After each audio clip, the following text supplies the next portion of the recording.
My uncle, flushed with alcohol, echoed words that cut deeper than any knife. His sentiments found harmony in the nods and murmurs of agreement from the other men gathered around, emboldened by the chorus of support. My husband unleashed a torrent of criticism, each word hitting its mark with precision. His satisfaction gleamed in his eyes as he reveled in the validation of his peers. I forced a calm facade, swallowing my humiliation and rage with each breath. Then, just as tension reached its peak, my mother-in-law rose from her seat, her gaze a force to be reckoned with. "Is that truly all you have to offer?" Her words pierced the heavy air, silencing the room in an instant. "My name is Emma, and I'm a 40-year-old woman working in a medical office. I met Tom, my husband, a man 4 years my senior, through our shared love of tennis. We've been married for 13 years. Though we both longed for children, fate had other plans, leaving a bittersweet ache between us. My in-laws, who live separately, keep a vigilant eye on us, especially my mother-in-law. Our bond is strong. We often enjoy lunches out and shopping trips together. Losing my mother at a young age made my mother-in-law's presence all the more significant. She embraced me with a mother's love, cherishing me as if I were her own flesh and blood. While our marriage initially thrived, over time, my husband's demeanor shifted. After about a decade, he became increasingly domineering. His once gentle kindness toward me evaporated. Moreover, his workload burgeoned, leading to frequent overtime and business trips. 3 years ago, he was reassigned to a different department, exacerbating our disconnect. He now spends half the week away from home. Upon his sporadic returns, his demands are curt and dismissive. "Dinner," he barks, or "Is the bath ready yet?" treating me as if I were merely a servant. Fed up, I once dared to voice my grievances. "You're not a child anymore. You should at least handle your own clothes," I protested. His response was chilling. "What nonsense is this? Your role is to obey me as your husband. Don't complain, you're my wife." For what felt like an eternity, my husband's accusatory finger jabbed the air, his voice rising in a crescendo of abuse. This ritual of verbal assault would replay whenever his mood soared, a relentless cycle I couldn't escape. His incessant nagging and troublesome behavior left me no choice but to acquiesce. Sitting at the dinner table one evening, I faced yet another onslaught of criticism. "More vegetables again. Am I supposed to eat like a rabbit now? Get some meat on the table. You know your cholesterol's high." Reluctantly, I resolved to reduce the meat intake. But before I could speak, he rose abruptly, flinging the meal I had prepared onto the floor. "No one knows my body better than me. I'll eat out," I declared, but my words fell on deaf ears as he stormed out, wallet and phone in hand, slamming the door behind him. Every day, I scored the internet for low-salt, low-meat recipes, desperate to accommodate his high cholesterol flagged in his company's medical checkup. Yet despite my efforts, it all seemed in vain. As I stooped to clean up the mess on the floor, a wave of desolation washed over me. 3 hours later, my husband returned, his tune merry, his senses dulled by alcohol. In resignation, I retrieved his coat from where he carelessly flung it, only to catch a whiff of grilled meat mingled with a perfume unfamiliar to me.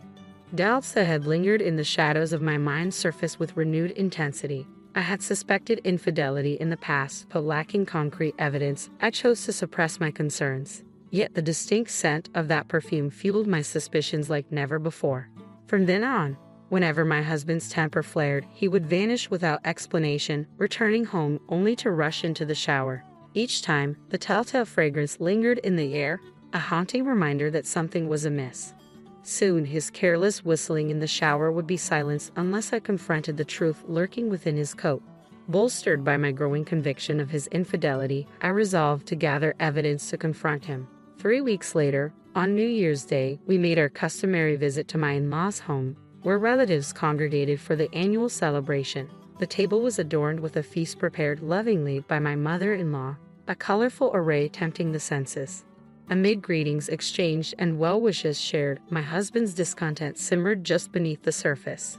"Don't hold back, Emma. Dig in," my mother-in-law encouraged, to which I gratefully replied. Yet my husband's gaze bored into me with disapproval as I savored the meal, appreciating the effort put forth by his mother. "Where are the chopsticks?" His voice pierced the air, breaking the harmony of the gathering. Hastily, I fetched them from the kitchen, presented them to him, only to be met with another demand. "And the cups?" he queried, his irritation palpable.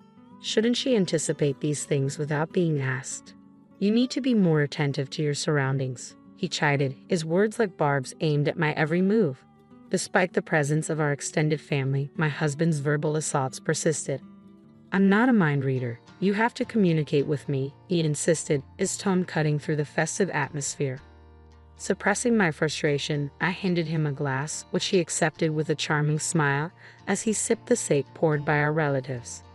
Would you care for a drink, Emma? My uncle kindly offered, but my husband interjected, she's on chauffeur duty today, dismissing the gesture. Meanwhile, my mother-in-law and the other women toiled away in the kitchen, preparing lunch and attending to the needs of the men. Donning an apron I brought from home, I joined the flurry of activity, working tirelessly alongside them, while my father-in-law and the other men reveled in their merriment, consuming one bottle of sake after another. The sounds of their boisterous laughter filled the air. Expressing her sympathy for our busyness, my mother-in-law interrupted our tasks to offer us a respite, serving steaming cups of tea. As we sat together, engaging in light conversation, my husband's voice echoed from the living room, a reminder of the tension simmering just beyond our temporary sanctuary. Let's spice things up with some honesty, shall we? A little stress relief for the new year, my husband proposed to the delight of the gathered guests. The loser of a round of rock, paper, scissors gets to spill the beans, he declared, his words slurred from alcohol. That sounds like a riot, my mother-in-law chimed in, her interest piqued. Little did she know, I had my own agenda for this New Year's Eve gathering. As the game commenced with enthusiastic shouts, I seized the opportunity presented by my husband's unexpected suggestion. Retrieving something from my bag, I discreetly tucked it into my apron pocket. Amidst the raucous game, the losers vented their frustrations about work and bosses, met with sympathetic nods and murmurs of agreement. It's all too true, the chorus of listeners echoed. Finally, it was my husband's turn to air his grievances, having lost the game of rock, paper, scissors. Anticipation and anxiety knotted in my stomach as I awaited his revelations. My complaint is that my wife lacks attractiveness, and her cooking leaves much to be desired. My husband's words struck me like a bolt of lightning, leaving me reeling in shock. My father-in-law, clearly uncomfortable, hastily cleared his throat. But when you two tied the knot, you couldn't stop praising her beauty and culinary skills, he interjected, attempting to diffuse the tension. That was ages ago, Dad. Nowadays, she serves up bland dishes filled with nothing but leaves like rabbit food. My uncle's demeanor darkened at the revelation. It's unacceptable. As his wife, she should step up her game. His sentiments found resonance among the men present. Unbeknownst to them, I had dedicated countless hours pondering my husband's health and meticulously planning our meals.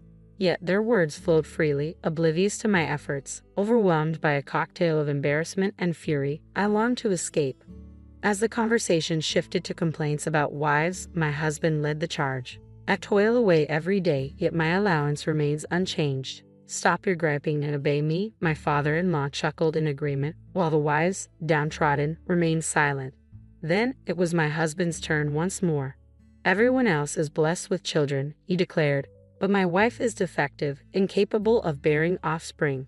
His callous words pierced me to the core, shattering the illusion of our marriage. The ache of unfulfilled dreams and the sting of betrayal weighed heavy on my heart, drowning me in a sea of sorrow and frustration. I inhaled deeply, willing the tears threatening to spill over to retreat. It'll all work out, Emma. My mother-in-law's gentle grip on my hand offered a modicum of comfort. With a heavy sigh, she rose from her seat, her countenance dark with a resolve I hadn't witnessed before. Is that all you've got to say? Her unexpected outburst jolted the men, accustomed to her usual gentle demeanor. The once vibrant atmosphere fell into an uneasy silence. Come on now, let's not ruin the fun, my father-in-law attempted to diffuse the tension, addressing my mother-in-law. Fun? Are you the only ones enjoying yourselves here? You should have put a stop to this. My mother-in-law's voice trembled with righteous indignation. Shame on you, speaking to her like that, labeling her defective. How dare you? She continued, her gaze piercing. Yes, she's right. My father-in-law's troubled expression betrayed his discomfort as he averted his eyes. We all have grievances to air, he conceded. Exactly. The women, previously silent, erupted in support, their applause ringing through the room. Let's not hold back. Speak your mind, and we'll all feel better. The words of my mother-in-law ignited a cascade of truth from the women, each expressing their grievances with newfound courage. If you want more allowance, then earn more. Why not take initiative instead of expecting us to cater to your every need? They demanded, their voices ringing with determination. As the wives confronted their husbands with precise criticisms, the men faltered, offering apologies in succession. Only my husband remained unmoved, his indifference palpable. "Why should I apologize for speaking the truth?" he retorted, locking eyes with Noah in a tense exchange. "I refuse to apologize, and I'll say it again. She's unattractive, a terrible cook, and incapable of bearing children." My husband's accusatory finger pointed squarely at me, each word a dagger to my heart. The dam of sorrow and frustration I had meticulously held in check finally burst, giving way to a tidal wave of rage. "You have no right to speak to me like that," I confronted my husband with a measured tone, my hand discreetly gripping the cell phone hidden in my apron pocket. "It's unfair that you're the only one allowed to vent. I have grievances too, you know, and you wouldn't object, would you? You've aired your complaints about me plenty of times. I'd welcome appreciation, but not baseless accusations." With a deliberate motion, I withdrew an envelope from my pocket, scattering its contents across the table where our relatives sat. The photographs revealed damning evidence: my husband entering a hotel room with another woman, then exiting her apartment, hand in hand. Bolstered by my suspicions, I had discreetly installed a GPS tracker in his car, providing irrefutable proof of his infidelity. Originally intended for a private discussion with my mother-in-law, the situation demanded immediate action. Guests filled the room as the truth unfolded, disrupting the once jovial atmosphere. Frantically, my husband attempted to gather the incriminating photos. "Isn't it normal for husbands to stray?" He appealed to the men for validation, but his plea fell on deaf ears. No one in the room offered agreement, leaving him isolated in his deceit. As my uncle, once a supporter of my husband, denounced infidelity with a resounding "No, that's unforgivable," the other men nodded in solemn agreement. Yet my husband remained defiant. "You lot couldn't even dare to stray from your wives," he taunted, his laughter hollow and bitter. My uncle, spurred into action by my husband's audacity, rose from his seat. "Who truly bears the shame here?" he challenged, echoed by murmurs of concurrence from the men, their gazes piercing through my husband's facade. Despite his attempts to maintain a facade of strength and righteousness, my husband's demeanor reeked of desperation, leaving me repulsed by his arrogance. With resolve, I confronted him once more, armed with further evidence. "A week ago, I received a call from Maruka-san, your newfound love," I revealed, each word laden with the weight of betrayal. "She claimed you've been seeing each other for 3 years now." My husband's feeble attempts at denial only served to betray his guilt. "She even mentioned your subordinate, and the fact that she's 7 months pregnant," I continued, unmasking the deceit woven into his web of lies. "She pleaded for a divorce, stating that you refused to acknowledge the child." Fearing my reaction, his protests dissolved into stammered excuses as I extracted my phone from my apron pocket, placing it on speaker for all to hear. "Maruka-san, did you hear what I just said?" I asked, my voice trembling with a mixture of anger and sorrow. Through stifled sobs, her response came quietly but unmistakably. "Yes," she confirmed, her words carrying the weight of truth, shattering the illusion my husband had meticulously constructed. In fact, the day before New Year's, I had reached out to the girl, informing her of my intentions to call her the next day. Seeking insight into my husband's true intentions, she had agreed, and thus, I made the call just before confronting him. Overhearing the conversation, she was overcome with tears and fury. "He told me to wait until our divorce is finalized," she lamented, her voice trembling with betrayal. "I never uttered such words. Surely, as my wife, you understand, don't you? Why would I say such a thing?" "You're the one who betrayed me," my husband countered, his gaze falling to the ground in shame. "I'll never forgive you," she declared before abruptly ending the call, her trust in my husband shattered. Presenting the divorce papers I had prepared, I demanded his signature, only to be met with a storm of fury. "Absolutely not. I can't simply sign this on a whim. How dare you, sis? Besides, after all this, you'll owe me 2 million yen in alimony." "No, I refuse to divorce you. I simply don't have that kind of money," he protested, his demeanor devolving into childish petulance as he stamped his feet in protest. Witnessing my husband's unprecedented display of immaturity, I nearly chuckled, but remained resolute in my demand for divorce and alimony. Tom, you're not a child. It's shameful. My mother-in-law's frustration with his pitiful behavior was evident as she scolded him with an exasperated expression. You can't just refuse divorce and alimony. Face reality with dignity, I pressed on, my tone unwavering. It's not that simple, Mom. Dad, you understand how I feel, right? My husband appealed, seeking validation. Absolutely not. I can't condone your actions. My father-in-law's response was firm, leaving my husband with little recourse. Reluctantly, he signed the divorce papers and agreed to the alimony, his tears held back only by sheer willpower. Believing this gathering to be the opportune moment to expose my husband's infidelity, I pushed him further. Oh, by the way, I've terminated our lease at the end of the month. One home should suffice for you, shouldn't it?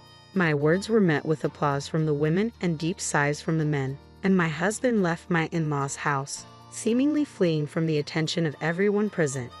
The next day, they filed for divorce at the city office and relocated to a rental apartment I had already arranged. Additionally, I sought 1.5 million yen in alimony from my ex-husband's unfaithful partner. It would have been a harsh blow for the girl, having quit her job upon learning of her pregnancy. But forgiveness was out of the question. After losing his apartment, my ex-husband sought refuge with the girl. Promptly, he acknowledged paternity upon divorce. However, she eventually severed ties, demanding 1.5 million yen per month in child support. Moreover, my ex-husband resigned from his job following the scandal's exposure, making it untenable for him to continue with the company. Left abandoned by his parents and unable to secure a new job, my ex-husband resorted to sleeping in internet cafes and juggling part-time gigs to meet his alimony obligations. Susan, my former mother-in-law, confided in me about his deteriorating health, citing elevated cholesterol levels and the toll his self-indulgent lifestyle had taken since our divorce. Interestingly, Susan and I forged an unexpected friendship post-divorce, growing closer than ever before. Now I find solace in the tranquility of my life, relishing the peace that comes with solitude. Growing up, my twin sister Anna and I were very different. She was like the perfect daughter while I wasn't. Our dad was a serious professor, always focused on his work, and our mom was all about being a traditional housewife. They wanted us to be just like them, but I was more into band t-shirts and keeping to myself. Mom always compared me to Anna, who seemed to do everything right. She'd ask why I couldn't be more like her, especially when I showed up at breakfast with my headphones on. Anna, on the other hand, basked in Mom's praise. She'd wonder why it was so hard for me to dress nicely and smile. It felt like we were from different worlds. One Saturday, we had to attend one of Dad's boring faculty parties, which we couldn't skip. I decided to rebel in my own little way. I put on some heavy eyeliner and wore boots that definitely didn't fit the usual standards. "You're not going out like that, are you?" Mom caught me on the stairs, eyeing my boots like they were covered in mud. I shrugged, my usual defense. "Don't see why not," she sighed, that long sigh that meant I was the biggest disappointment in her perfectly ordered world. "Please, Eliza, just this once, can't you try to fit in? For once, pretend we're the perfect family." I shot back, tired of the same old argument. "It's not about pretending, it's about showing respect for your father," she argued, her voice getting sharper. Anna overheard and chimed in, her heels clicking on the hardwood floor. "Mom's right, Liz, it's not that hard to look decent. Why do you always have to make things difficult? Maybe it'll want to be a clone of you, Anna," I snapped, feeling my face heat up. I hated these arguments, hated being compared, but more than anything, I hated feeling like the odd one out in my own home. Dad appeared at the bottom of the stairs, looking serious. "Eliza, go change now. We're leaving in 10 minutes, he said firmly. His tone didn't allow for any argument. He didn't need to raise his voice. The disappointment in his eyes was enough to make me obey. I marched back to my room to swap my boots for boring flats and wipe away half my eyeliner. As we drove to the party, the car was silent except for the classical music Dad insisted on playing because it was calming. I stared out the window, watching the trees blur past. In that moment, I promised myself someday I'd live a life where no one could tell me what to wear, how to act, or who to be. Someday, I'd be free from the echo of these expectations. My room was the only place where I could pretend I was somewhere else, anywhere else. Unlike the rest of the house, filled with my parents' choices, my room was mine. It wasn't much, just 4 walls covered in sketches and music posters, but it was my escape from the reality of my family's expectations. One evening, as I was trying to lose myself in a playlist of my favorite bands, Dad knocked and marched into my room. His face was set in a familiar frown. "Eliza, turn that noise down, and why haven't you studied with Anna today?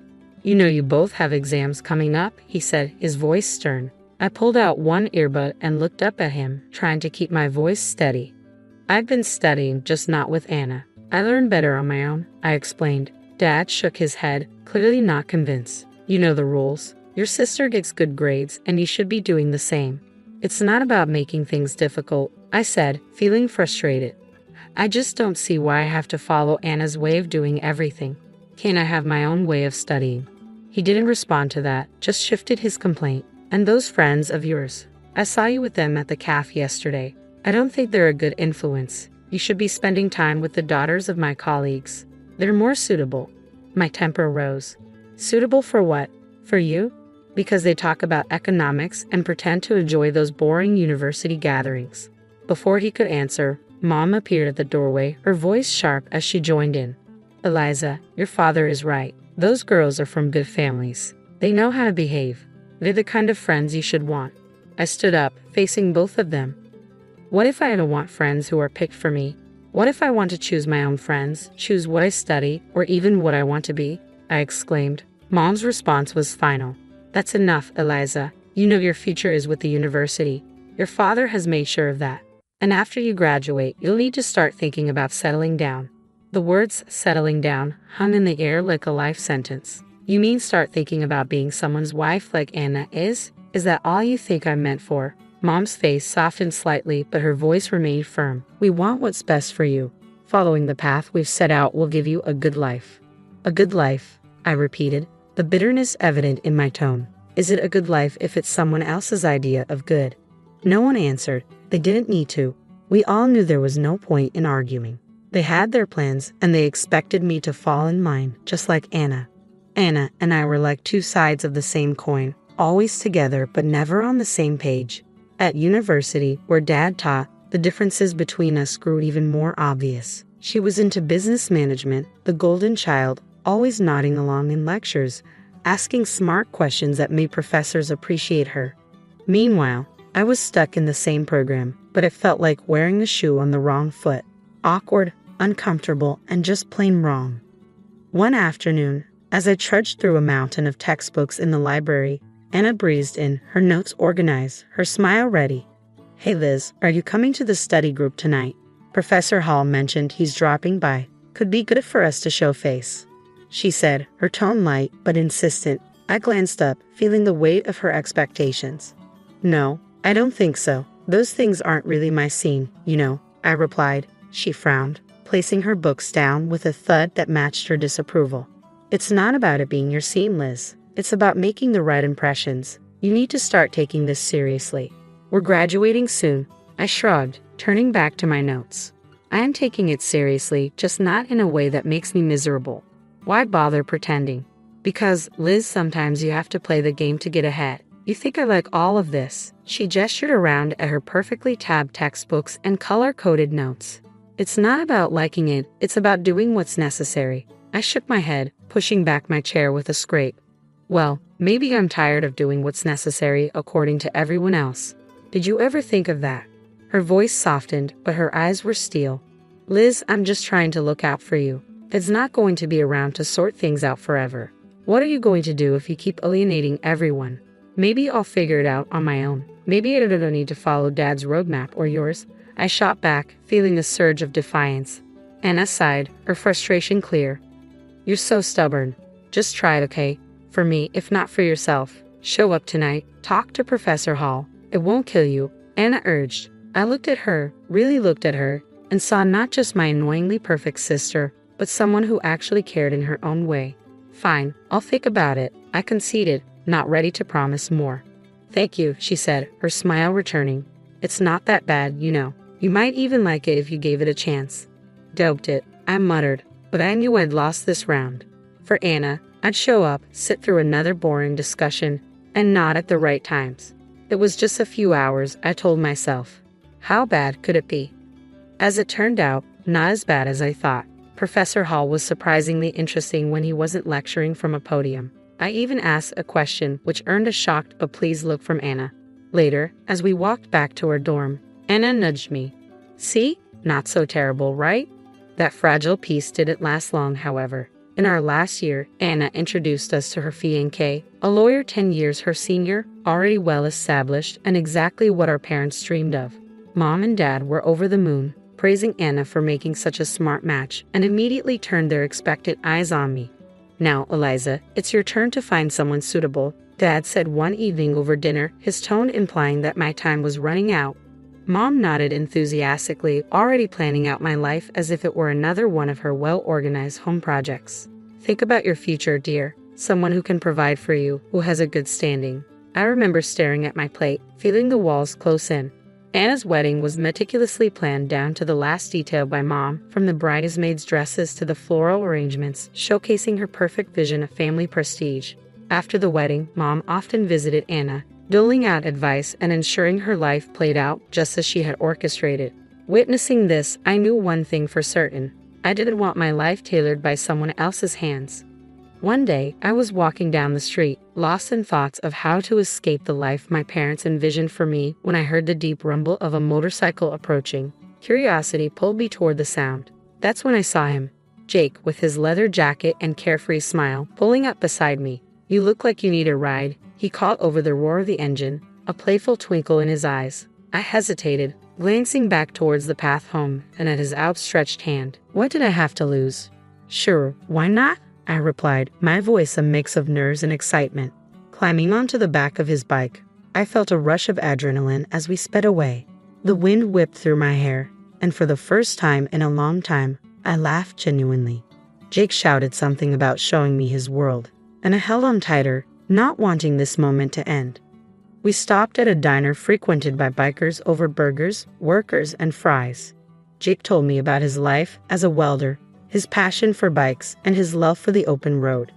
It was so different from anything I was used to, raw and real, I remarked, my voice barely above the clatter of plates and chatter around us. Don't you get scared living like this? Scared? No, it's thrilling. You never know what's around the corner. Isn't that better than having everything planned out for you? Jake replied, his eyes lighting up with each word.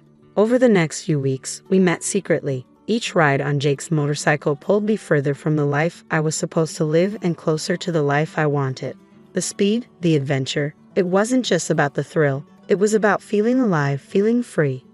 One evening, as we watched the sunset from a secluded overlook, Jake turned to me. Eliza, I don't just ride to escape. I ride to feel alive, to make every moment count. With you, every moment feels like it's worth something. I leaned into him, my heart beating fast. I've never felt like this before. You make me feel free, Jake, I confessed. He smiled, pulling me closer. Then let's not go back to just existing. Let's live. 6 months with Jake felt like a lifetime of moments I'd always dreamed of. The day he proposed under the stars with a gentle rumble of his bike in the background, my heart screamed a yes before my mouth could form the word. It was perfect, except for one looming hurdle. My parents. I wrestled with the fear of introducing Jake to them. He was everything they disapproved of, his rough edges, his wild spirit, his simple yet content life as a welder. But love bolstered my courage, and I decided it was time they knew. The day I brought Jake home, he was clad in his usual attire, a leather vest, black t-shirt, ripped jeans, and a bandana. I loved it about him. He was unapologetically himself. As we stepped inside, I could already feel the weight of my parents' judgment. Mom's face went pale at the sight of Jake, her eyes widening in shock. What in the world, Eliza? She gasped, her voice barely a whisper. Dad's reaction was harsher, his words sharp as knives. Who is this, and why is he dressed like a thug in our house? I took a deep breath, steadying my nerves. Mom, Dad, this is Jake. He's the man I love. We're getting married. Their silence was deafening. Then Dad turned to Jake, his tone laced with disdain. Married? What do you do for a living, young man? What are your qualifications? Jake, bless him, didn't waver. I'm a welder. I took some specialized courses after high school. I work hard and I make an honest living. The look on my parents' faces was a mix of horror and disbelief. Mom looked like she might faint. A welder, Eliza. You can't be serious, as voice rose, anger flaring. You expect us to give our blessing to this? To throw away your future for a welder? I felt my resolve harden. Yes, because he makes me happy. Isn't that what should matter? But the life you'll lead, Mom started, her voice tremulous. Will be the life I choose. I shot back, my own voice gaining strength. Dad shook his head, his decision clear. We cannot and will not support this. If you choose him, don't expect to be a part of this family. The finality in his tone broke my heart, but not my decision. Jake squeezed my hand, giving me the strength to face them. Then I choose Jake. I choose us. I choose my happiness. Mom's eyes filled with tears, and Dad's jaw clenched tight. If you walk out with him, don't bother coming back, Dad said, his voice cold. Walking away from my parents' house with Jake, my heart was a mess of emotions, pain, relief, excitement, and fear all mixed into one. The night air felt different, like each breath I took was a step further into a new life. We rode in silence for a while, the only sound the steady roar of the motorcycle beneath us. When we finally stopped at a small diner on the outskirts of town, Jake turned to me, his face serious. You sure about this, Eliza? I mean, really sure? There's no going back after tonight, he said, his eyes searching mine for any hint of doubt. I nodded, squeezing his hand tightly. I've never been more sure of anything. Being with you, this feels right. It feels like what I'm supposed to do. He smiled, that reckless, charming smile that had won me over the first day we met. All right then, let's do it. Let's start our life together. Inside the diner, we found a quiet booth in the corner. The waitress brought over 2 coffees without asking, and we sat there, planning our next steps. So what's first? I asked, stirring cream into my coffee, watching it swirl and blend. We'll need to find a place to stay, at least for a while. Then maybe look for jobs. I have some buddies who can help us get started, Jake replied, his tone practical but optimistic. It's going to be tough, isn't it? I said, more a statement than a question. The reality of what we were doing was beginning to sink in. Jake reached across the table, his hand covering mine. It might be, but we'll handle it together. Tough is nothing new for either of us, right? I couldn't help but laugh. A short, sharp burst of genuine amusement. Right, together. We spent hours in that diner, talking and planning. Every so often, Jake would throw out an idea that sounded so wild, so free, that it made my heart jump. And maybe one day we'll save enough to take that road trip across the country. Just you, me, and the open road. I like that, I said, allowing myself to dream bigger than I had ever dared. Riding back into the city, we began our search. The next weeks were a blur of activity. We found a small apartment on the edge of town, nothing fancy, but it was ours. Jake found work at a local garage, and I picked up shifts at a nearby diner. Life was hard, but it was ours. We made do with what we had, and every night when we came home to each other, it felt like we had everything. Months later, we decided it was time to make it official and got married in a small, intimate ceremony. I held on to a sliver of hope that my family would show up, that they would see how happy I was and let go of their prejudices. But the chairs reserved for them remained empty and no congratulatory messages came. Despite the sting of their absence, the day was perfect because it was ours. Over time, I grew incredibly close to Jake's mom. She welcomed me with open arms, calling me her daughter, filling in the gaps left by my own family. Her warmth and acceptance healed some of the wounds left by my parents' rejection. Things were finally looking up for Jake and me. After he completed additional diving training and became a certified underwater welder, his income shot up to $150,000 a year. That change made a world of difference. We managed to buy a townhouse in a nice area, the kind of place I'd always dreamed about but never thought I'd actually live in. I started working as a dispatcher in Jake's company. It wasn't just a job. It felt like I was part of something important, supporting the man I loved and building our future together. On weekends, we escaped the city on his bike, roaring through winding roads and taking in breathtaking views of nature. Those moments with the wind in my hair and his warmth against my back were pure bliss. Living nearby, my mother-in-law became a frequent visitor. One such afternoon, while Jake was tinkering in the garage and I was fixing us some coffee, she arrived looking a bit troubled. "There's been some ugly news," she said as she settled down at the kitchen table. Something about a professor at the university involved in a harassment scandal. My heart skipped a beat. "Oh, did they say who it was?" I tried to keep my voice steady, dreading the answer. She shook her head. No, they didn't mention a name on the radio. But you know how these things go. It's probably all over the TV by now. Nodding, I flicked on the television, tuning into the news. Sure enough, there was a report on the scandal, and as I had feared, my father's face appeared on the screen. The anchor detailed accusations against him, and I felt a cold wave of disbelief wash over me. Turning off the TV, I sat down heavily, trying to process the news. Jake came in, wiping his hands on a rag, and saw my face. "What's wrong, babe?" he asked, his brow furrowed in concern. I swallowed hard, my voice barely a whisper. "It's my dad. He's been accused of harassing a student." Jake's expression hardened for a moment before he came over and took my hand. "I'm sorry, Eliza. That's tough news. How do you want to handle this?" I shook my head, not really sure of anything at the moment. "I don't know. I mean, what can I even do? It's not like we're close anymore." He squeezed my hand, understanding. "Whatever you need, I'm here for you. We don't have to figure it all out right now." I decided to wait and see how things unfolded before making any moves. Whatever decision I made, I knew I'd have Jake by my side, and that was the reassurance I needed to face whatever came next. Life had been peaceful until that unexpected afternoon at work when a familiar car pulled into the parking lot. I hadn't seen my parents in a long while, and the sight of them stirred up a mix of emotions I thought I had put to rest. Both of them looked dramatically changed. The scandal had taken its toll. Mom had lost a lot of weight and looked years older, while Dad appeared broken, a shadow of the stern man he once was. My mother spotted me and rushed over, arms open as if nothing had happened, as if years of distance and disapproval could be bridged in an instant. But I couldn't embrace her, not now. Instead, I stepped back and took Jake's hand, looking for strength in his presence. "Eliza, it was so hard to find you," Mom said, her voice cracking with emotion. Dad, ever the gruff one, cut to the chase, his voice harsh and bitter. "I was accused unfairly, you know. I went to your sister's husband for help, but that bloodsucker wanted a fortune. Your sister sided with him, and now they've kicked us out. We need your help." I stared at them, disbelief and anger swirling inside me. "Help? After all these years, you show up and demand help. We have nowhere else to go." Mom's voice was desperate. "They've disowned us too. We thought maybe we could stay with you." I almost laughed at the absurdity. "Stay with me? After you disowned me, you made it clear I wasn't your daughter anymore."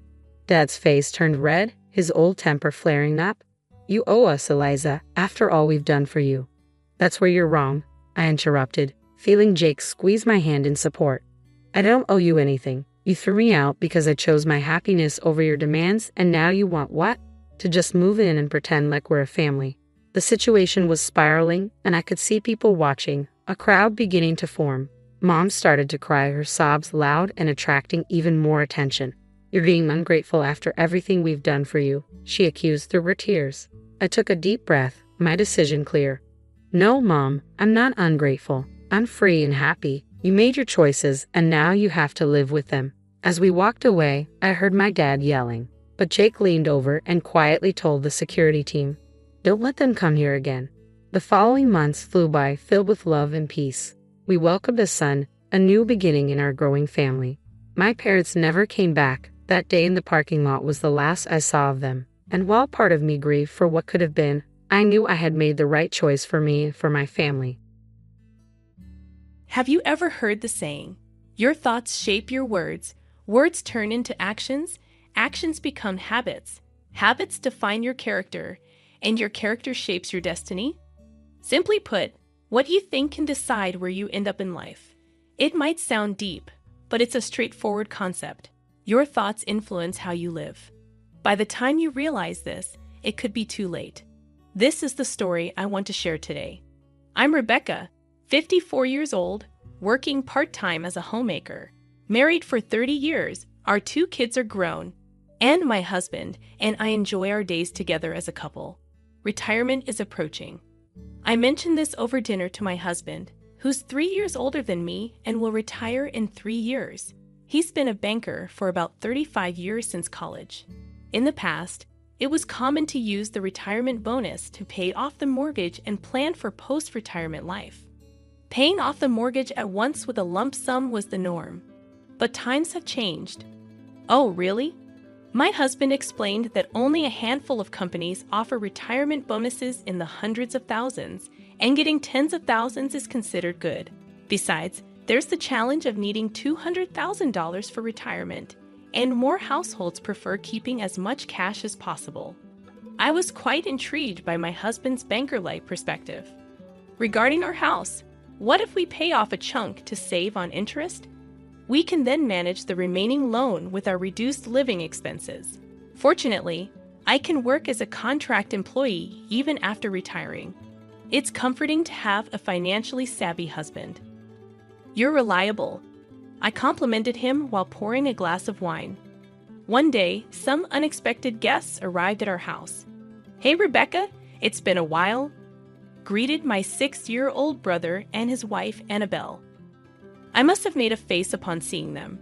They weren't pleasant people, but I kept my thoughts to myself. "Why are you here in the middle of the day on a weekday?" I inquired. Annabelle promptly replied, "Well, we just built a new house, and we thought of getting a congratulatory gift." A congratulatory gift? It felt rather impolite to come seeking gifts, and I'm sure many would agree. However, these individuals considered it normal, posing a problem. Reflecting on it, they've been money-focused since their marriage. Back when they got married, I was still in college, and my brother shamelessly said, "You're over 20 now, so you're an adult. Give us a gift, whether you're earning or not. Going to college as a woman is a waste. Use that tuition money for our gift instead." Even my parents were astonished by my brother's greed. I thought no one could be more greedy than him, but it turned out Annabelle was equally miserly. They talk about money all the time, even during Christmas and New Year's. "Rebecca, how much do you make? What's your husband's bonus? What assets does your family have? How much is your father getting in pension?" Annabelle inquired. There's a recent popular web service that analyzes people's brains just by entering their names, and I can imagine if they used it, the word money would dominate. Dealing with such vulgar and uncivilized people is something I only endure when necessary, and yet here they are, expecting a congratulatory gift for their new house. Wait, a new house? I learned that my brother retired at 60 this year. Annabelle seems to be working part-time, but, well, this might sound odd. But did you secure a proper loan for your new house? When I inquired, my brother responded, "Loan? Not at all. I bought this house with my retirement money and the inheritance from her parents." It turns out my brother used his $80,000 retirement funds, $140,000 in savings, and his sister-in-law's parents' $250,000 inheritance to purchase a house. I've been in a rental for a long time, and I wanted to experience living in a house. A new house is definitely nice. Indeed, it's really nice. Much cleaner than this old house. It's barrier-free, and will be secure in our old age. However, I'm concerned about such a risky move. But you still have 5 years until you start receiving your pension. Don't you think it would be better to have some savings for your old age? When I mentioned that, my sister-in-law shot me a contemptuous look. "You're such a worrywart. We've thought about those things." At that moment, my brother and his wife exchanged a creepy smile as they leaned in close to each other. What are they plotting? I discovered their scheme a month later. "Rebecca, your dad collapsed. I got that call from my mother during my lunch break at work. My father was perfectly fine when I spoke to him a week ago. Why did this happen?" I informed my workplace and immediately rushed to the hospital. Upon arrival, my husband was already there, offering comfort to my haggard and slouched-shoulder mother. "How's Dad doing?" I inquired, prompting my husband to explain that instead of my mother, my father had collapsed in the bathroom and was rushed unconscious to the hospital. He had been diagnosed with a subarachnoid hemorrhage, undergoing immediate surgery and still undergoing treatment. I see. Did you inform my brothers? Yes, I did, but they mentioned discussing the inheritance before visiting his bedside. So, rather than coming to the hospital, they chose to consult with a lawyer at the law firm. How money-focused can those insensitive couples be? My father is still alive, albeit in critical condition, with a chance of the worst outcome, but it seems inhumane to prioritize sorting out finances while he's still fighting. I'm at a loss for words. Even my mother wears a resigned expression towards their behavior. Honestly, I'm appalled. What kind of heartless individuals are they? The surgery on my father was successful. However, his elderly condition remained precarious, and making predictions seemed impossible. While my mother and I took turns visiting, my brother and his wife were nowhere to be found. Then, a week after the surgery, we received a call from the hospital. Your father's condition has suddenly changed. My husband, mother, and I rushed to the hospital, only to find my brother and his wife surprisingly already there. You arrived early. I commented to my brother, who oddly wore a cheerful expression. Well, why would he look so happy when our parent is in critical condition? The reason became apparent quickly. Hey, what about your father's life insurance? Can you ask your mother about it? My sister-in-law whispered audibly in the hushed hospital room. I shot her a glare, but she appeared genuinely puzzled, saying, "What's wrong?" That foolish expression of hers only fueled my anger. Then the doctor entered the room to check on my father. I believe today is the turning point. The doctor informed us with a serious expression, and my husband, mother, and I broke down in tears. Memories of my father flashed through my mind in an instant. My mother was in the same state, holding my father's hand and calling out to him with a tearful voice. Oh, but we finally get it. Yeah, now our retirement is secure. I overheard my brother and his wife conversing as we mourned. They seemed eagerly anticipating my father's passing. I recalled what they had said earlier. Their focus was on their retirement, connecting it to my father's inheritance, the new house they built by depleting their savings, the matters with the law firm, and this callous statement.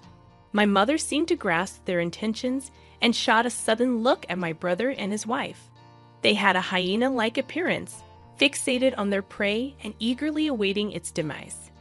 People often say that when anger peaks, it transforms into an unusual calmness, and that proved true. My mother appeared to share the same sentiments, and after silently observing my brother and his wife, she suggested, "Let's step outside for a moment." We exited the hospital room and settled into a discussion in the hospital's lounge. "You two really have no idea," my mother stated with a mix of disbelief and perhaps pity as she looked at them. "What do you mean?" My sister-in-law noticed the shift in my mother's demeanor, her expression suddenly stiffening. My brother maintained a relaxed look, but I wondered if it was only a matter of time. My mother continued, "There's no inheritance for you two to claim." "What? What do you mean, Mom?" My brother's expression abruptly tensed. "There's nothing to inherit. The house and land we live on are in my name, and your father has no assets." Come to think of it, I've heard this before. My father was the type who didn't hoard money. He had a habit of spending all he had, and my mother handled all the household finances. The only money my father possessed was for his daily cigarette expenses. Aside from a vague understanding of money, he was a good husband and father. So my mother and father managed quite well together.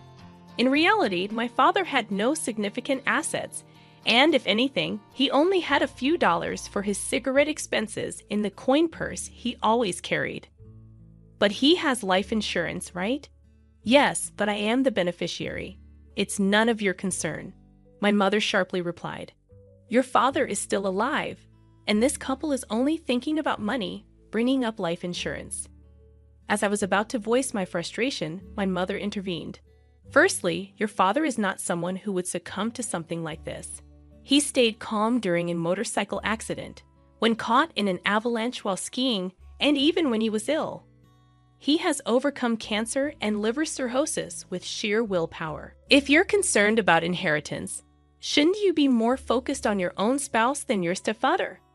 My mother chuckled while addressing my sister-in-law, and my brother was the one expressing his frustration. "Mom, I'm still alive. Don't talk about inheritance. It's inappropriate. It's rude." Their annoyance was likely because they couldn't inherit anything. However, it's the same for you. You're saying the same thing to your father now. Do you realize that? You're being disrespectful and uncivilized." My mother's words left them speechless, forcing them to remain silent. And there was no inheritance to claim. They stood there stunned. What should we do? We built a house and bought a car because we expected an inheritance. How will we sustain ourselves from next month? Last month, we went on a shopping spree using credit, and we still have outstanding loans for the air conditioner and refrigerator we purchased when we moved. My husband and I observed these 60-year-olds panicking due to a lack of funds. I quietly suggested, "Firstly, it's wrong to rely on money that you're not even sure of receiving. You lack proper planning skills." The two of them seemed too drained to argue with me. Then my brother proposed, "Let's sell a house. It's the only solution." While it sounded like a sensible idea, my sister-in-law vehemently opposed it. "No, that house is my sanctuary. I won't sell it. We've finally found a peaceful place to live, and I won't give it up because of this." "Oh, if your father doesn't have an inheritance, why not consider sharing your mother's inheritance?" "Yes, let's do that. It's a good idea," my sister-in-law suggested, approaching my mother. "I'm still alive." My mother's response was so comical that I nearly burst out laughing, but I had to hold it in. My brother looked at me. "Help me out here." I could almost hear his plea in his expression. At that moment, my husband, a banker, chimed in. "Why not consult a financial planner? If you have no income and no savings, you're in a hopeless situation. Selling the house seems appropriate. Fortunately, there's no mortgage, so selling it can bring in some cash for you to live on. Selling the house is the only way to escape this predicament." However, my sister-in-law remained adamant. "We won't sell the house. Absolutely not. If that's your stance, then contribute to our living expenses. After all, you're siblings, right?" This time, she redirected her attention to us, but my husband skillfully sidestepped the request. "It's not feasible. I only invest in ventures with assured returns." My husband's words, shaped by years in the loan department, carried weight. Even if there were potential returns, I wouldn't invest in such a couple. Amidst our discussion, the doctor called. Finally, the moment had arrived. I was mentally prepared for it.